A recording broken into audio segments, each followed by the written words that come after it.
जी कि पाकिस्तान के अंदर मसला क्या है।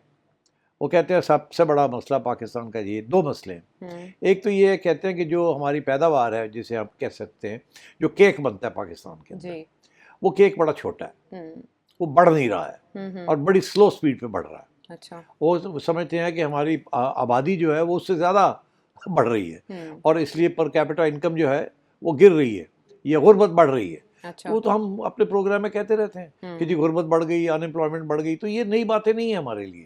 मगर IMF का ये कहना है, जब ये बात कहते हैं तो फिर उसका मतलब ये है कि फिर हमें समझ आनी चाहिए कि क्यों हो रहा है ऐसे। अच्छा। तो वो उसका एक्सप्लेनेशन वो ये देते हैं और ये IMF की तरफ से पहली दफ़ा ये लफ्ज़ इस्तेमाल किया गया एलीट कैप्चर। अभी आप देखेंगे हमारे यहाँ अंग्रेज़ी के अखबारों में भी और उर्दू के अखबारों में भी, प्रिंट मीडिया में भी और तबसरे जो होते हैं सब जगह पे 5 साल से ये elite capture, elite capture, elite capture के एक ख़ास तबका है जो कि इकट्ठा है, लोग हैं और इदारे हैं, इंस्टीट्यूशंस हैं, क्लासेस हैं, उसके अंदर ग्रुप्स हैं, सारे का सारा जो केक बनता है वो सारे का सारा खा जाते हैं और पीछे रहता कुछ नहीं आवाम को देने के लिए। इसीलिए गुर्बत भी बढ़ रही है, अनएम्प्लॉयमेंट भी बढ़ रही है और आवाम बेचैन है और इसीलिए हर बंदा कहता है ये फेलिंग स्टेट है।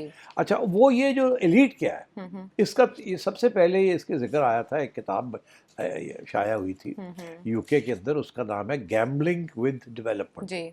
वो एक साहब है स्टेफान डेरकॉम, वो डिफिड उनकी जो डेवलपमेंट इंस्टीट्यूट है ब्रिटिश गवर्नमेंट की, उसके अंदर उन्होंने काम किया है, अफ्रीका में काम किया है और एशिया में काम किया है, पाकिस्तान में काम किया है और वो एक कंसल्टेंट के तौर पे वो रिपोर्टें लिखते हैं। उन्होंने किताब भी लिख मारी जिसके अंदर उन्होंने ये बताया कि पाकिस्तान जैसे मुल्क, और भी मुल्कों का नाम है उसके अंदर, वो कहते हैं होता क्या है इन मुल्कों के अंदर।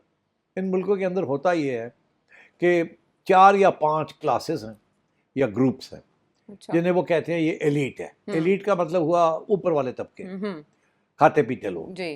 उनमें वो शामिल करते हैं, शुरू करते हैं फौज, फिर जाते हैं ब्यूरोक्रेसी, जिसे हम सिविल मिलिट्री रियासत कहते हैं। वो कहते हैं कि सिविल मिलिट्री रियासत जो है सबसे बड़ी एलीट है। फिर उसके बाद जुडिशरी भी आ जाती है उसके अंदर जी। ठीक। फिर सरमायादार आ जाते हैं, फिर बड़े बड़े ज़मींदार आ जाते हैं जो कि खुद काश्त नहीं करते, वो ठेके पे दे देते हैं। ठीक, ये दुनिया में ऐसे ठेके पे देना ज़मीन और ख़ुद ना काश्त करना ये बहुत कम जगह पे है, ये हमारे यहाँ बहुत ज़्यादा है, कल्चर है। ये कल्चर है।